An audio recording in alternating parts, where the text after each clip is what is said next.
You're kneeling in front of the dog, holding a squeaky toy in one hand and making hard, unblinking eye contact like you're negotiating a hostage release. The dog, he's panting nervously, tail stiff, ears twitching like he's hearing Morse code from another dimension. In the dog world, it's more like, hey, are we about to fight?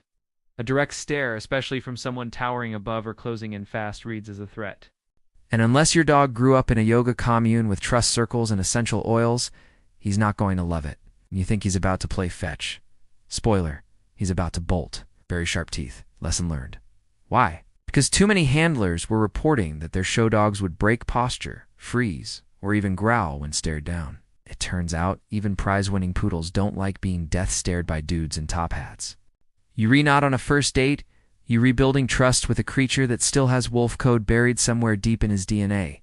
Approaching from the front, especially while leaning over like some kind of trenchcoat ghost, triggers every instinct they've got. In fact, many wolves in the wild use looming body language to assert dominance, and not in a cool pack leader way, more like a back off or I bite your face way. They didn't have dog psychology TikToks, but they understood something important. Predators don't like being loomed over. It's how you die. Or worse, get peed on. Might as well be a tree falling toward them in slow motion. Crouch a little, turn sideways, and let the dog come to you like you're offering a secret. Dogs notice details. Your speed, your shoulders. Fix those and suddenly, you're the dog whisperer. They see the slight tremble in your fingers. They hear that barely their tension in your voice. And they smell your stress hormones like you're wearing ode anxiety. You think you're neutral? You're radiating something's off energy like an unplugged microwave that's still buzzing, or at least the dog tolerator. They can literally sniff out cancer, earthquakes, and fake friends.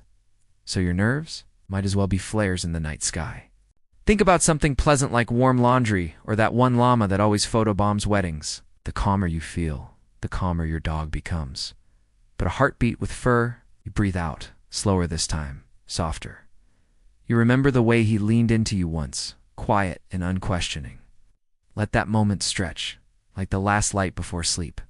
The world's still noisy, still full of awkward hugs, and wrong stares, but for a moment, you've spoken the right language.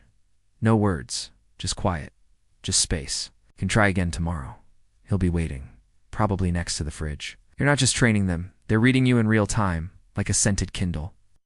In 1913, during the infamous Ballets Russes riot in Paris, dogs in the audience started whining and barking before the humans lost their minds. The result? A dog that backs off, paces, or straight up pees under the kitchen table because you feel unstable. Some historians say it was because of the violent tension on stage. Others blame perfume and tight corsets. But the dogs knew. They always do. Sounds wholesome, except she did it while sobbing. Every day. The dog ended up biting her boyfriend. Coincidence? Doubt it. Think of yourself as the cool person at the party who doesn't force conversation but mysteriously ends up surrounded anyway.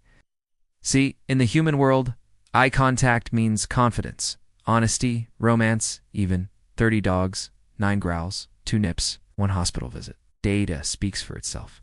Folks' dogs don't do hugs, especially from strangers who smell like licorice and regret. Remember that uncomfortable family BBQ where your cousin's toddler face planted into a beagle's side? Yeah, that wasn't just a trip hazard. That was a textbook example of bad approach. Worst result. That's not bonding, that's psychological warfare. Think of it like this. If someone leaned in and locked eyes with you in a public bathroom, would you feel loved or deeply unsafe? Remember that viral clip where a dog bit a birthday clown during a party in Buenos Aires? Yep, direct eye contact. Giant rainbow wig. Ow. Flashback to 1903. When the first official dog show in New York banned judges from making eye contact with the competitors. Your shoulders are locked, your knees are stiff, you're breathing somewhere between asthmatic jazz flute and panic attack. You squat to greet the dog, but you do it like your spine's made of Jenga blocks. You might say, "Hey buddy," in a sweet voice, but your scent says, "I'm about to get audited." Yet here you are, cooing, "Who's a good boy?" while burning a laser beam through your dog's forehead. He's not impressed. The fix is stupidly simple. Blink slowly, turn your head slightly, use side glances, but your dog check you out at his pace. And don't even think about doing it while holding bacon in one hand and an e-collar remote in the other. Your arms go out, and you lean over to pet it right on the head. Bold move. Now watch as the dog flinches, ducks, or politely steps behind its owner's legs. Congrats. You've just reenacted the canine version of a jump scare. Anyway, remember this the next time you re-tempted to challenge your dog to a staring contest. Unless you re-both at a poker table in Vegas. You're walking into the dog park like you own the place chest out. It's chin high, strutting straight toward a golden retriever like it owes you money. Dogs aren't into head-on collisions. That full body lean you do, it feels oppressive to dogs. They're wired to notice height and posture. There's a reason medieval falconers always approached hawks from the side and crouched low. It's the same reason dogs often get nervous when children toddle toward them full throttle, arms out like zombies. And then there's the weirdest one of all. A man in Sweden, 1986, tried to hug every dog he met on the street for a social experiment. So what do you do instead? Angle your body slightly. Approach in a curve. Approach is everything. You're trying to seem chill, but your body's blowing your cover. Dogs read you faster than your ex during an argument. Here's the fun science bit. Dogs have up to 300 million olfactory receptors in their noses, compared to our pitiful 5 million. Let's get even weirder. Meanwhile, you're retrying to convince your pup to trust you with a voice that's 1 octave too high, and hands twitching like a jazz drummer on Red Bull. Now let's get truly inappropriate. In 2007, a woman in Arizona tried to train her rescue dog by reciting daily affirmations in front of a mirror with him. Want to fix it? Fix you. Before you engage, take a breath, drop your shoulders, relax your hands.